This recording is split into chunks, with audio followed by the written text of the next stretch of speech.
Good morning, everybody. Welcome to the Expo 2022. You're visiting the Weed Science Research Block. We have about 10 acres of some of the most complex weeds that there are in the state to manage, especially in cotton production. If you see in the background, that's all Palmer amaranth. We also have morning glory, spiderwort, multiple grass species. And we're doing a lot of research to develop sound weed management programs. If you have an understanding of what's going on today, you know the use of herbicides is really challenged.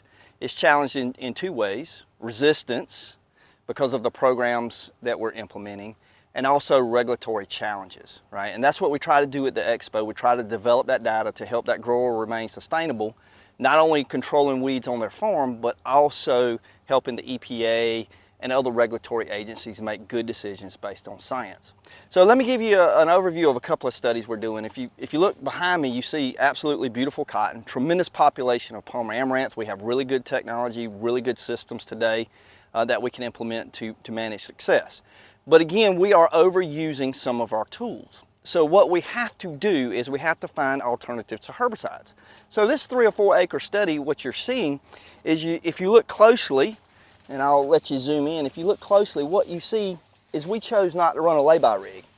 And by not running a lay-by rig, that's not a good weed management program, but you'll have Palmer amaranth that'll survive. Now that Palmer amaranth in this study has been treated by dicamba multiple times. So its progeny, or the seed produced, are probably much more tolerant to dicamba than in the previous year. But in this study, we're actually trying a novel approach. We're actually going to use pollen, a special pollen, to pollinate this plant once it goes into maturity. Remember, Palmer amaranth has male plants and female plants. Well, we're going to try to pollinate the female plants with a special pollen that'll cause seed abortion. If we can abort the seed of the surviving plants, then long term we would reduce the overall population, and that would be very beneficial to our farms. In addition to doing some of that novel research with hopefully future weed management tools, of course we're working with the programs of today. And one of the challenges that we see with our farms and our farmers is, of course, time limitations. Unfortunately, some of our growers choose not to put an at-plant herbicide. This is an example of the challenge you're going to have when you don't use a residual herbicide at planting. Controlling a population of Palmer amaranth that's common across our state is extremely challenging, and several things are occurring. Number one, I want to bring your attention to the size of the cotton. I'm going to compare that for you in just a minute. It's relatively small. You can see all the pigweed that are living. Those seed that are being produced are going to be likely more tolerant to dicamba. So we're moving toward tolerance or toward resistance, toward the loss of the technology. And then of course, again, that weed competition that's occurring.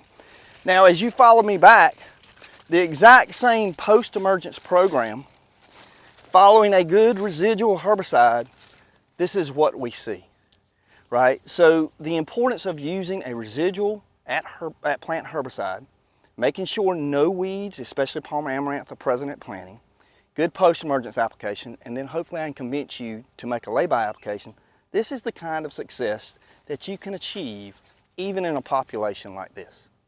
Now, the last thing I want to mention, I'm going to show you a couple of weed species just to make sure you're aware of them. If you're not going to run that lay-by rig, you're only going to spray herbicides over the top, these two guys right here are going to become your friend big time. Tropical spiderwort, aka Bengal dayflower, will absolutely spread rapidly if you're not going to run a lay-by application late in the year. You can't control this spraying it over the top. The other one you better be prepared for is your friend nutsedge. Nutsedge is exploding across our state. If you want to manage it, you got to get the lay-by rig or hooded sprayer out. Hope you guys have a great day at the Expo.